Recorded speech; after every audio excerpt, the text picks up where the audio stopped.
Hello दोस्तों, स्वागत है आप सभी का हमारे YouTube चैनल गुरु दीक्षा स्टडीज में। आज हम पृष्ठीय क्षेत्रफल और आयतन की बात करेंगे। दोस्तों, एक महत्वपूर्ण टॉपिक है। इसमें सबसे पहले हमें ये सीखना पड़ेगा, समझना पड़ेगा कि पृष्ठीय क्षेत्रफल तो क्या होता है और दोस्तों आयतन क्या होता है। इन दोनों के बारे में हमें सीखना पड़ेगा। पहले हम ये समझ लें कि पृष्ठीय क्षेत्रफल का क्या अर्थ है। तो दोस्तों, इसके लिए हम ये कहेंगे कि किसी भी आकृति का समतल में उस आकृति के पृष्ठ के द्वारा जितना क्षेत्र घेरा गया है वह उसका क्षेत्रफल कहलाता है। अर्थात उस आकृति के किसी पृष्ठ द्वारा समतल सतह पर घेरा गया क्षेत्र उसका क्षेत्रफल कहलाता है। अब दोस्तों, यदि उस आकृति में एक ही पृष्ठ है तो वो उसका उस पृष्ठ का क्षेत्रफल हो गया, और उस आकृति में एक से ज्यादा पृष्ठ है, जैसे त्रिविमीय आकृतियां हैं दोस्तों, तो उसमें जितने पृष्ठ हैं उन सभी पृष्ठों का क्षेत्रफलों का जो योग है वो उसका संपूर्ण पृष्ठीय क्षेत्रफल कहलाता है। जैसे दोस्तों, किसी आकृति की बात करें हम, ये कोई आकृति है और आप जानते हो ये आकृति त्रिविमीय आकृति है, इसको हम घनाभ कहते हैं। दोस्तों, इस आकृति के द्वारा समतल सतह पर अगर इसको रख दिया जाए तो इसका ये वाला पृष्ठ जो इस समतल सतह से टच कर रहा है, कितना क्षेत्र घेर रहा है वो इसका क्षेत्रफल होगा। लेकिन इसके लिए ये नहीं कहा जा सकता कि इस पूरी आकृति का क्षेत्रफल होगा, वो इस पृष्ठ का क्षेत्रफल होगा। अब ऐसे करके इसके 6 के 6 पृष्ठ का जो क्षेत्रफल होगा उन सभी पृष्ठों के क्षेत्रफलों का जो योग होगा वो इसका संपूर्ण पृष्ठीय क्षेत्रफल कहलाएगा। तो दोस्तों, ये हो गया हमें क्षेत्रफल की बात।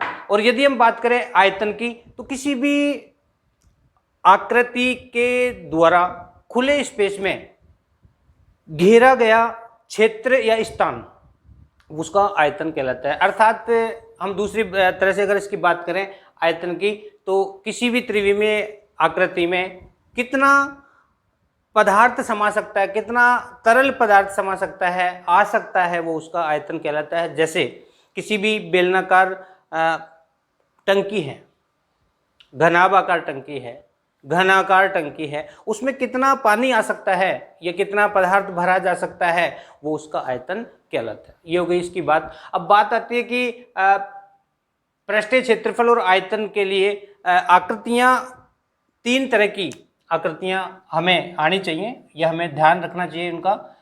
एक विमीय, द्विविमीय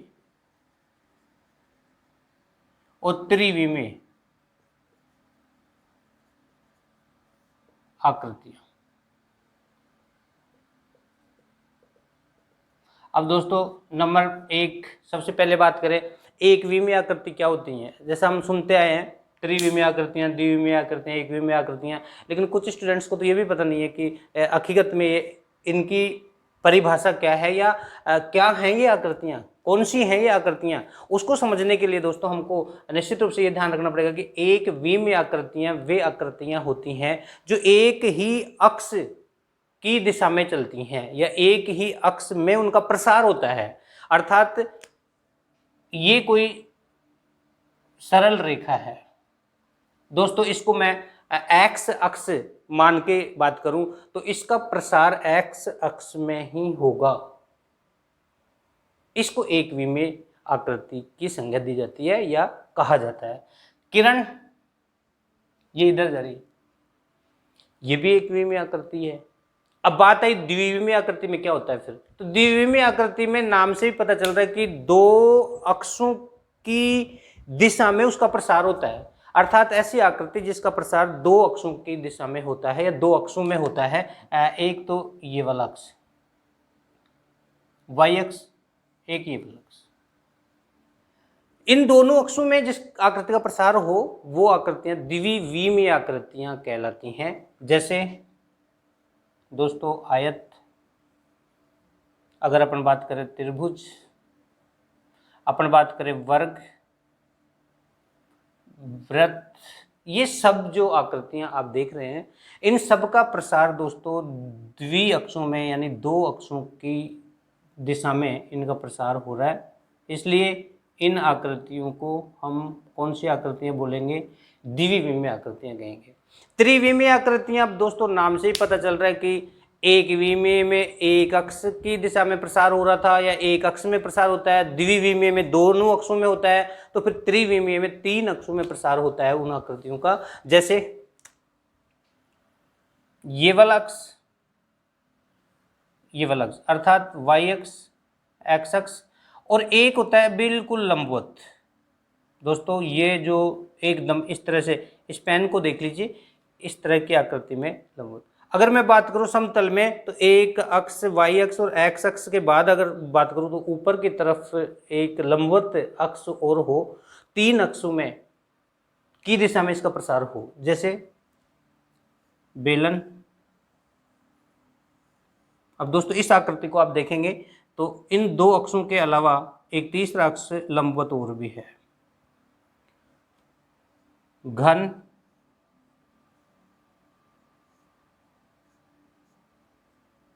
घनाभ,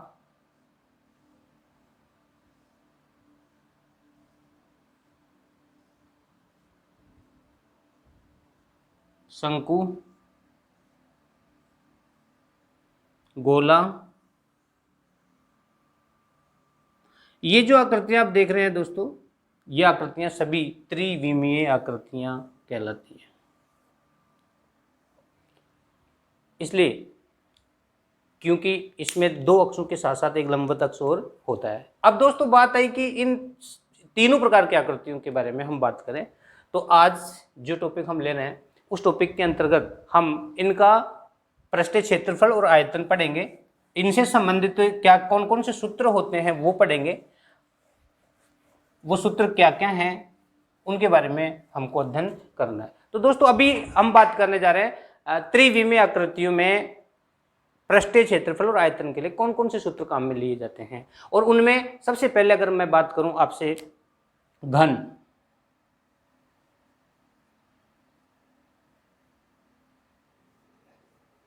और दोस्तों घन की जो आकृति है वो वर्गाकार पृष्ठों से मिलकर बनी होती है। और दोस्तों वर्ग के बारे में आप जानते हैं कि चारों भुजाएं लंबाई में समान होती हैं, प्रत्येक कोण 90 डिग्री का होता है, और ऐसे वर्गाकार पृष्ठों से मिलकर के जो आकृति बनती है, यानी 6 पृष्ठों से मिलकर के जो आकृति बनती है और 6 के 6 पृष्ठ वर्गाकार हों, उस आकृति को घन कहते हैं।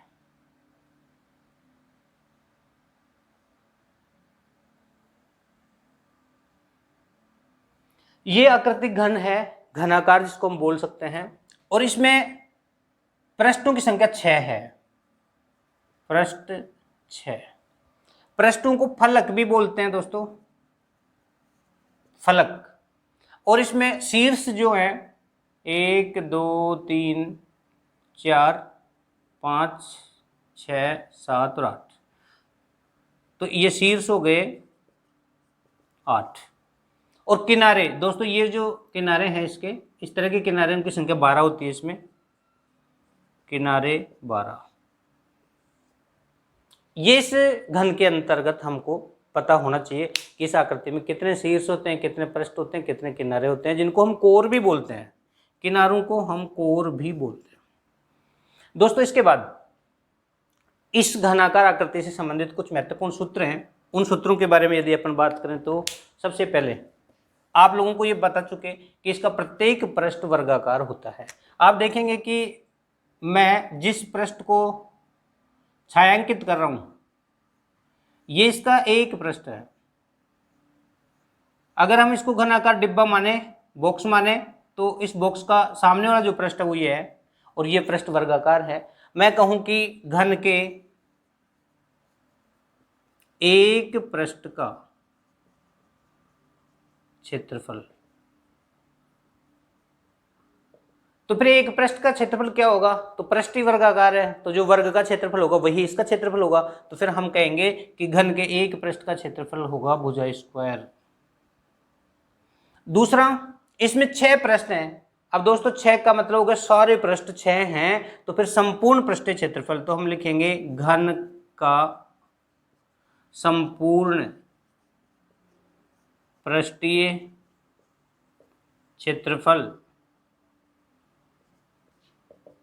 6 गुणा भुजा स्क्वायर। अब आपको पता चल गया क्षेत्रफल तो भुजा स्क्वायर ही है, लेकिन एक पृष्ठ का नहीं है, अब की बार संपूर्ण पृष्ठ का अर्थ हुआ कि वो जो घन बना हुआ है उसमें कितने पृष्ठ हैं कुल, तो कुल पृष्ठों का जो क्षेत्रफल, कुल जो क्षेत्रफल होगा वो होगा, और उसको 6 से हम गुणा कर देंगे क्योंकि सारे पृष्ठ बराबर के हैं, एक जैसे हैं, समान क्षेत्रफल वाले होते हैं। इसके बाद आता है घन का आयतन,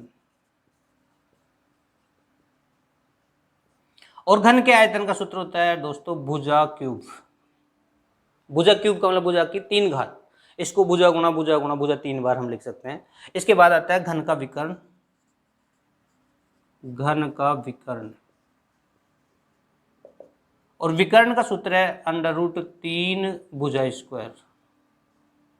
√3 गुणा भुजा, इसको गुणा भी लिख सकते हैं, √3 गुणा भुजा भी कह सकते हो और √3 भुजा भी कह सकते हो। अब दोस्तों इसमें बात करें कि विकर्ण है क्या, तो फिर इसमें आमने सामने शीर्षों को मिलाने वाली कोई रेखा, ये इस शीर्ष को अगर मैं इससे मिलाऊं अंदर ही अंदर, तो ये जो भी आप देख रहे हैं रेखा भुजा, इसको हम विकर्ण बोलते हैं, विकर्ण। अब दोस्तों इस बात को समझने के लिए अगर मैं कहूं कि कोई घनाकार बॉक्स है, आपके पास बक्सा है, उस घनाकार बक्से में सबसे बड़ी छड़ रखी जानी है, तो सबसे बड़ी छड़ अगर बक्से में आप ऐसे रखोगे तो भी सबसे बड़ी छड़ नहीं मान सकते उसको। अगर आप इस बक्से में सीधी सीधी ऐसे रखोगे स्ट्रेट एकदम ऊर्ध्वाधर कोई छड़, तो भी सबसे लंबी नहीं कही जा सकती। तो हमें पता है कि उस बक्से में यदि हम तिरछी करके ऐसे इस कोने से इस कोने में, या फिर इस कोने से इस कोने में, या फिर इस कोने से इस कोने में, कैसे भी कोने टू कोने आमने सामने वाले कोनों को मिलाते हुए अगर हम तिरछी कोई छड़ रखते हैं तो वो सबसे बड़ी छड़ होगी, उससे बड़ी छड़ उसके अंदर नहीं आ सकती, उसको हम विकर्ण कहते हैं। और विकर्ण का सूत्र है √3 गुणा भुजा।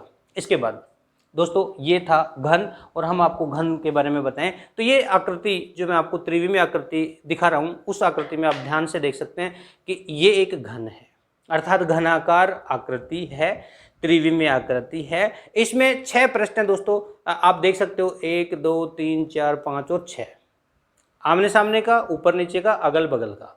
अब इन 6 के 6 पृष्ठों की शेप अगर आप देखें तो ये सब वर्गाकार हैं, समान हैं, लंबाई चौड़ाई ऊंचाई सब बराबर है, अर्थात प्रत्येक पृष्ठ का क्षेत्रफल भी बराबर है। तो इस आकृति को हम घनाकार आकृति बोलते हैं, घन बोलते हैं। इसके बाद नेक्स्ट जो आकृति हम ले रहे हैं वो है घनाभ। और दोस्तों घन में और घनाभ में थोड़ा सा फर्क है, ज़्यादा नहीं है, लेकिन हमें समझना बहुत ही जरूरी है। ये जो पृष्ठ है, ये पृष्ठ वर्गाकार नहीं है दोस्तों। इस पृष्ठ को अगर आप देखें तो आयताकार पृष्ठ है, ठीक वैसे ही जैसे आपने अभी अभी घन के बारे में सीखा, घन में प्रत्येक पृष्ठ वर्गाकार होता था, इसी तरीके से घनाभ में प्रत्येक पृष्ठ आयताकार होता है दोस्तों। तो ये जो पृष्ठ है ये आयताकार है, और इस आकृति को जो बनेगी उसको हम घनाभ कहेंगे। अब यहाँ पे आयताकार पृष्ठ मिल करके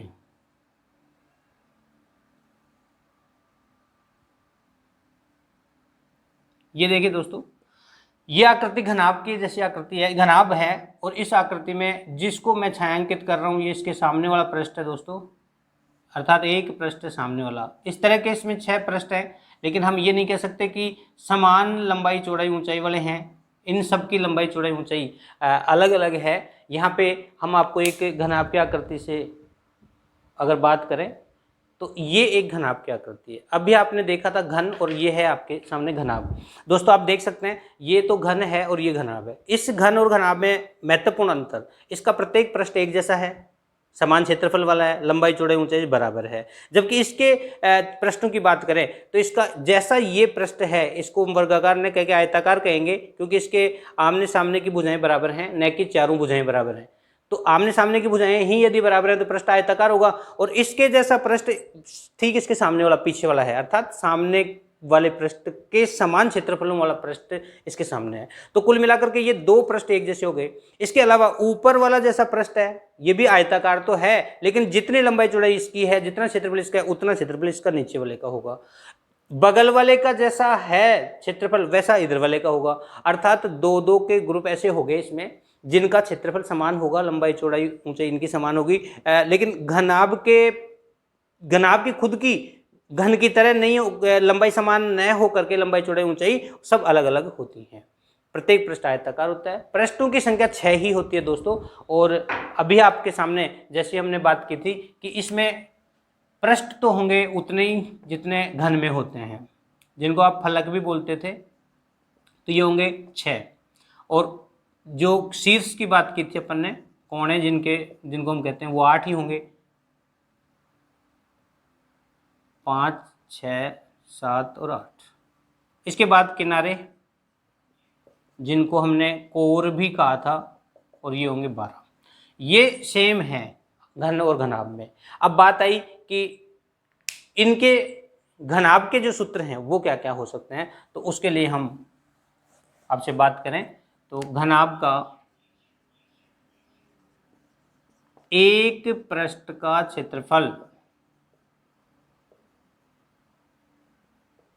अब कोई आपसे पूछे कि एक पृष्ठ कैसा है, तो आप बताएंगे एक पृष्ठ आयताकार है, तो फिर उसका क्षेत्रफल का सूत्र भी आयत के क्षेत्रफल का सूत्र होगा, वही होगा, और वो सूत्र होगा लंबाई गुणा चौड़ाई। ये एक पृष्ठ का हो गया। अब बात करें घनाभ का संपूर्ण पृष्ठीय क्षेत्रफल। घनाभ का संपूर्ण पृष्ठीय क्षेत्रफल। अब दोस्तों अब ये भी बात हुई थी कि दो दो पृष्ठ एक जैसे हैं, तो 3 पृष्ठों का अगर अपन निकाल लें, ये आपके सामने घनाभ है। अब इस घनाभ में मैं इसका क्षेत्रफल निकाल लूं, तो जैसा जितना इनका आएगा क्षेत्रफल उतना ही इसका आएगा। जितना ऊपर वाले का क्षेत्रफल आएगा उतना ही नीचे वाले का आएगा, जितना अगल वाले का आएगा उतने बगल वाले का आएगा। ऐसे करके 3 पृष्ठों का अगर क्षेत्रफल निकाल लें और उसको 2 से गुणा कर दें, तो उसका संपूर्ण पृष्ठीय क्षेत्रफल हो जाएगा। इसका 100 तो इसका भी 100, इसका 50, इसका 50, इसका 20, इसका भी 20, ऐसे ही तो होना है ना। तो फिर हम 3 पृष्ठों का निकाल के 3 को 2 से गुणा कर दें, अर्थात उन कुल 3 पृष्ठों के क्षेत्रफलों को डबल कर दें, तो इसका क्षेत्रफल का सूत्र बनेगा 2 कोष्टक लंबाई गुणा चौड़ाई, ये हो गया एक पृष्ठ का। फिर जोड़ दें प्लस चौड़ाई गुणा ऊंचाई, ये हो गया दूसरे पृष्ठ का, प्लस ऊंचाई गुणा लंबाई, ये हो गया तीसरे पृष्ठ का। और तीनों पृष्ठों के क्षेत्रफलों को जोड़ दें, और जोड़ने के बाद जो भी आए उसको 2 से गुणा कर दो, तो 6 क्या हो जाएगा, अर्थात संपूर्ण पृष्ठीय क्षेत्रफल का ये सूत्र हो जाएगा, और हमारा संपूर्ण पृष्ठीय क्षेत्रफल ज्ञात कर लेंगे। इसके बाद आता है घनाभ का आयतन। घनाभ का आयतन, और इसके आयतन का सूत्र होता है दोस्तों लंबाई गुणा चौड़ाई गुणा ऊंचाई। ये इसका आयतन का सूत्र हो गया। इसके बाद आता है इसका विकर्ण। घनाभ का विकर्ण, दोस्तों घनाभ के विकर्ण का जो सूत्र है वो है अंडर रूट लंबाई का स्क्वायर प्लस चौड़ाई का स्क्वायर ऊंचाई का स्क्वायर। ये हो गया इसके घनाभ का विकर्ण का सूत्र। और इसके बाद इसके संबंधित ये कंप्लीट हो गए सूत्र। और हम घनाभ से संबंधित अगर बात करें तो बहुत सारी आकृतियां आपने देखी होंगी, हमारे दैनिक जीवन में भी, हमारे परिवेश में भी, आसपास भी आप लोगों ने देखी होंगी। पहचान सकते हो, घनाभ एक बक्से के जैसा है, अर्थात मैं इसको इस तरह से ड्रा कर दूं यदि, तो आप देख सकते हैं कि ये एक आकृति बक्से के जैसी आकृति आपको नजर आएगी।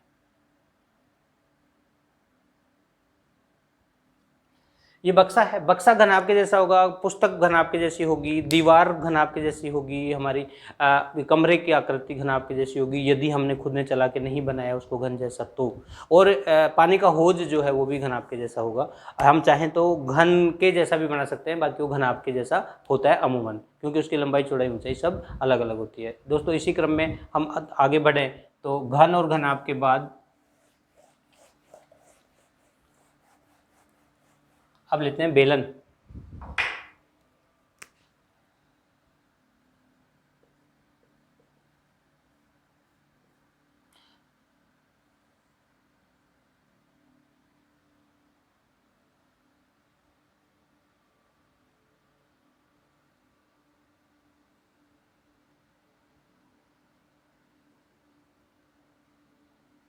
दोस्तों ये आकृति बेलन की है।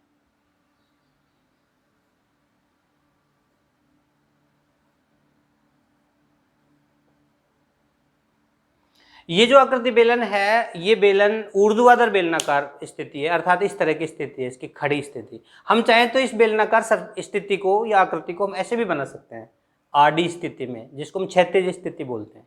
अब दोस्तों क्षैतिज स्थिति में यदि बेलनाकार आकृति होती तो हम इसकी यहां से लेकर यहां तक की नाप को लंबाई कहते हैं, और यदि इसी बेलनाकार आकृति को हम लंबवत बना दें तो इसी की जो लंबाई बोल रहे थे उसको हम ऊंचाई बोलेंगे, क्योंकि ये ऊर्ध्वाधर स्थिति में खड़ा है बेलन। तो इसकी ऊंचाई और लंबाई, बेलन की ऊंचाई और लंबाई ऊंचाई ही होती है, उसमें हम कोई फर्क न करें, क्योंकि कई बार क्वेश्चन में वो लंबाई लिख के दे देता है तो कई बार वो ऊंचाई लिख के दे देता है। गलती करने वाले स्टूडेंट्स कई बार उसको लंबाई अगर उसने दे दिया तो उसको एल समझ लेते हैं, अर्थात वो एच की जगह उसका मान नहीं रख पाते हैं। जबकि हमको ये एकदम कंसेप्ट के साथ याद रखना होगा कि बेलन बेलन है, और बेलन को अगर हम ऊर्ध्वाधर बनाएंगे तो ऊंचाई कहलाएगी, और अगर हम इसको क्षैतिज स्थिति में बना देंगे दोस्तों तो ये इसकी लंबाई कहलाएगी। बात आई बेलन की, तो बेलनाकार जो आकृतियां हैं आपने बहुत सारी देखी हैं। पेन बेलनाकार स्थिति में, पाइप हो कोई बेलनाकार स्थिति में, कोई सरिया हो यदि वो वक्राकार बिल्कुल, तो वो भी बेलनाकार होगा। ये सामने जो आकृति दिख रही है ये भी बेलन है। इस बेलनाकार आकृति में कितने पृष्ठ होंगे, उसके लिए आप लोग देख सकते हैं, जैसा मैंने छायांकित किया है, ये भाग इसका गुड़ने वाला भाग होता है। आप इसमें देख सकते हो ये जो स्थिति है इसमें ये गुड़ने वाला भाग है। इस गुड़ने वाले भाग को हम वक्र पृष्ठ बोलते हैं दोस्तों। तो ये वाला पृष्ठ हो गया इसका वक्र पृष्ठ, ये वक्र पृष्ठ। ये इसका आधार भाग कहलाता है दोस्तों, आधार भाग, और ये भी इसका आधार भाग है। अब दोस्तों यदि आपने इस बेलनाकार आकृति को ऐसे रख दिया तो ये इसका आधार भाग हो गया, और यदि आपने इसको ऐसे रख दिया तो इसका आधार भाग ये हो गया। अर्थात दो आधार भाग होते हैं और एक उसका वक्र भाग होता है, जो गुड़ने वाला भाग है वो उसका वक्र भाग कहलाता है। दोस्तों हम आपको बेलनाकार आकृति दिखाएं यदि, तो आप देख सकते हैं ये मेरे हाथ में जो आकृति देख रहे हो ये बेलनाकार आकृति है। ये ऊर्ध्वाधर बेलन है, और अगर इस बेलनाकार आकृति को मैं आडी स्थिति में रख दूं तो ये क्षैतिज बेलन है। ये गुड़ने वाला जो पृष्ठ आप देख रहे हो ये पूरा राउंडेड पृष्ठ है, ये वक्र भाग कहलाता है, वक्र पृष्ठ कहलाता है। ये आधार भाग है दोस्तों, ये भी आधार भाग है। ऐसे करके दो आधार भाग और एक वक्र पृष्ठ मिलकर के संपूर्ण बेलन बनता है। और आपसे कोई पूछे कि बेलन में कुल कितने पृष्ठ होते हैं, तो 3 पृष्ठ हैं, जिनमें 2 आधार भाग हैं और एक वक्र भाग है। दोनों के दोनों आधार भाग दोस्तों वृत्ताकार हैं, ये भी वृत्ताकार है। तो फिर हम यहाँ पे अगर इसकी बात करें तो यहाँ वक्र पृष्ठीय क्षेत्रफल का सूत्र होता है 2πr/h, आधार भाग का क्षेत्रफल का सूत्र होता है πr²। तो फिर ये भी आधार भाग है तो इसका भी πr²। अब दोस्तों यदि आपसे कोई पूछे तो हम यहाँ पे कहें कि इसका संपूर्ण पृष्ठीय क्षेत्रफल का सूत्र क्या होगा। आपको अगर पूछे वक्र पृष्ठीय क्षेत्रफल बताओ तो 2πr/h, आधार भाग का πr², दूसरे आधार भाग का भी πr², लेकिन संपूर्ण पृष्ठ पूछे तो तीनों को जोड़ना पड़ेगा। और फिर संपूर्ण पृष्ठ के लिए दोस्तों, संपूर्ण पृष्ठीय क्षेत्रफल किसका, बेलन का, तो उसके लिए 2πr/h वक्र पृष्ठ प्लस πr² एक भाग जिसको आधार भाग बोल रहे हैं, अर्थात वृत्ताकार भाग, दूसरा πr² दूसरा वृत्ताकार भाग है, दूसरा आधार भाग। अब इनको हल करने पर आगे जो हमें सूत्र प्राप्त होगा 2πr/h प्लस 2πr² कह सकते हैं इसको। क्यों? क्योंकि एक πr² और एक πr² मिलकर 2πr² हो गए। इसके बाद यदि हम बात करें तो दोनों में कॉमन ले लें, 2πr यहाँ बच गया h, और यहाँ पे स्क्वायर होने की वजह से एक r बच गया। और ये जो आप देख रहे हो ये वाला सूत्र, ये बेलन का संपूर्ण पृष्ठीय क्षेत्रफल का सूत्र कहलाता है। इससे हम संपूर्ण पृष्ठीय क्षेत्रफल ज्ञात कर सकते हैं दोस्तों। इसके बाद आता है इसका आयतन। अब आयतन किसका, बेलन का, तो इसके लिए आपको ध्यान रखना पड़ेगा πr²h, ये बेलन के आयतन का सूत्र कहलाता है। और यही बेलन के बारे में आपको जानकारी अवश्य ध्यान रखनी होगी। यहाँ पे मैंने अभी आपको बताया था कि ये इसकी ऊंचाई होती है जो इसमें मान हम रखेंगे। अगर इसको हम आडी स्थिति में रख देंगे तो उसको हम लंबाई कहेंगे। अब वो लंबाई कहेगा तो भी हम समझ जाएंगे कि ये इसकी ऊंचाई है। और इसके बाद बेलन के बाद आता है शंकु।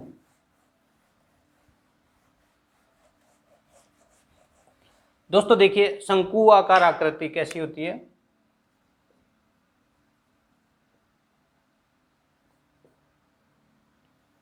ये जो आकृति आप देख रहे हो इसको हम शंकु कहते हैं, अर्थात शंकु आकार आकृति है। ये जो आप चित्र देख रहे हैं दोस्तों, इस चित्र में ये जो छायांकित भाग है इसको हम वक्र पृष्ठ बोलते हैं, शंकु का वक्र पृष्ठ, क्योंकि ये गुड़ने वाला पृष्ठ है। ये जो भाग है ये आधार भाग,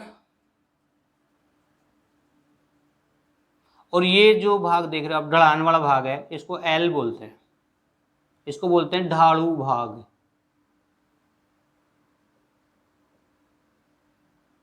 दोस्तों शंकु में कुल 2 पृष्ठ होते हैं, एक वक्र पृष्ठ और एक आधार भाग।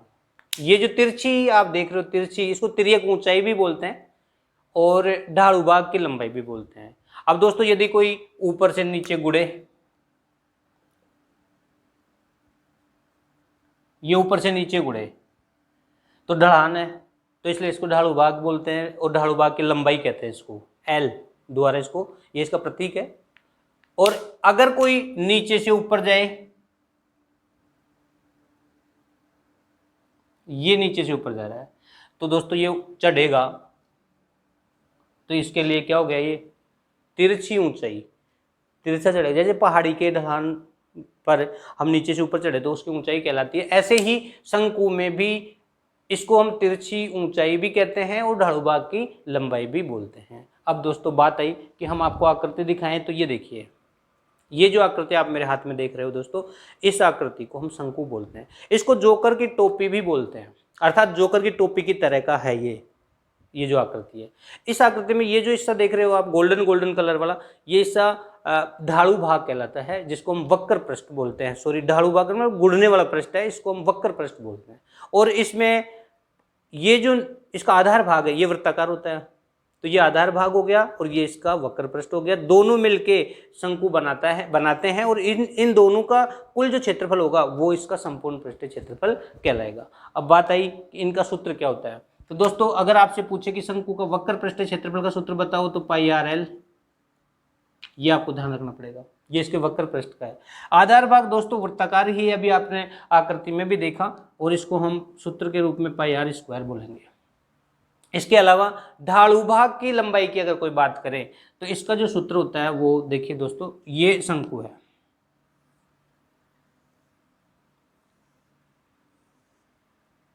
इस शंकु में मैं यहां से लेकर के और यहां तक की अगर बात करूं, एक लंब खींच दूं तो ये ऊंचाई हो गया, और मैं यहां से यहां तक मिला दूं तो ये त्रिज्या हो गई आर, ये हो गई एच। अब दोस्तों मैं इसको छायांकित कर दूं,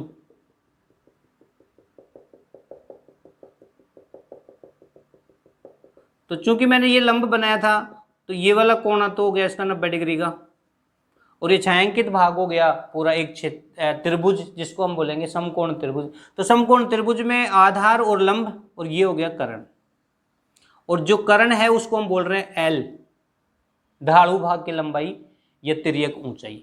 अब एल अगर ज्ञात करना हो तो हम जानते हैं त्रिभुज में पाइथागोरस प्रमेय लगा दें यदि, तो फिर कर्ण का स्क्वायर बराबर लंब का स्क्वायर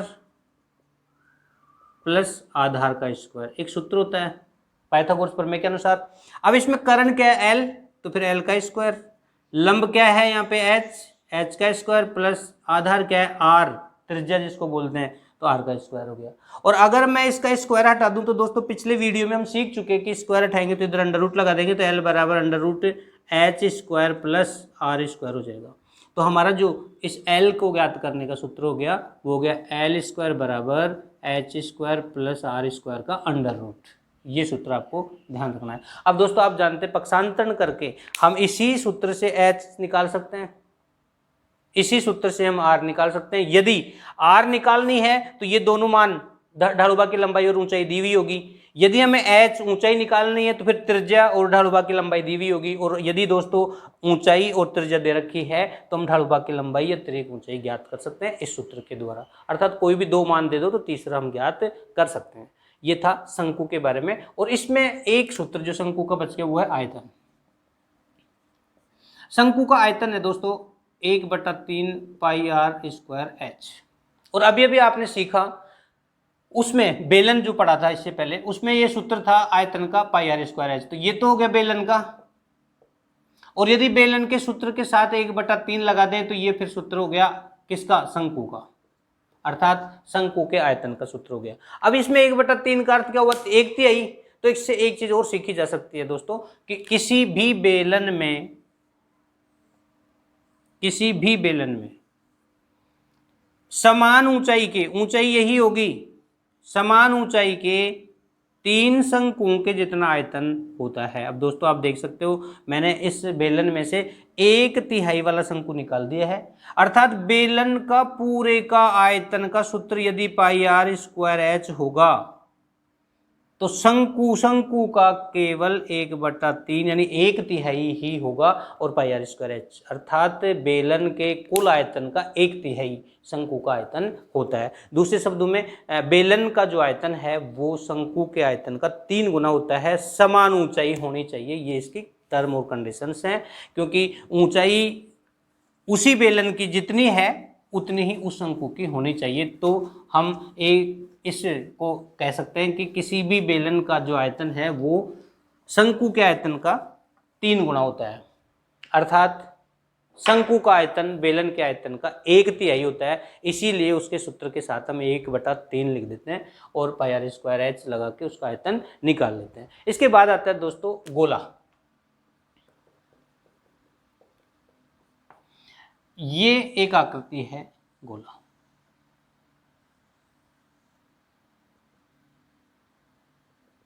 दोस्तों ये जो देख रहे हो ये गोला है और इस गोले का जो आयतन हुआ,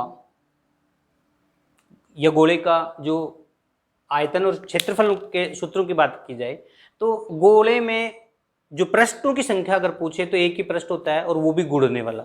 आपने गोला देखा है दोस्तों, ये गोला है, इसका पूरा का पूरा पृष्ठ ही गुणने वाला है, अर्थात एक ही पृष्ठ है जिसमें अन्य कोई पृष्ठ मिला हुआ नहीं होता है। तो ये जो पृष्ठ है और गुणने वाला है उसको हम वक्र पृष्ठ बोलेंगे।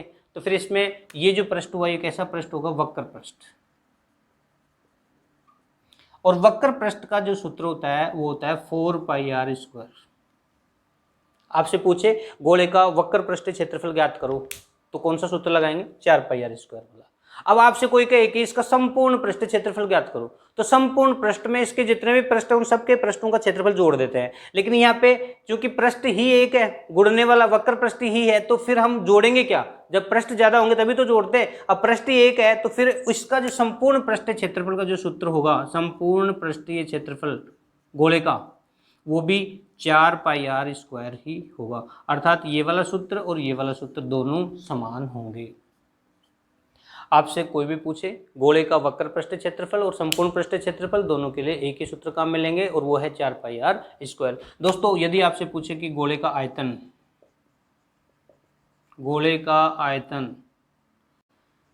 तो 4/3 πr³ इसका सूत्र होगा, गोले का आयतन।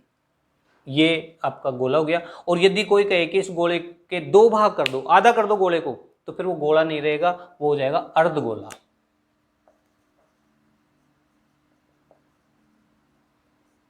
और दोस्तों अर्धगोले का अगर आप देखें तो चित्र ये होगा,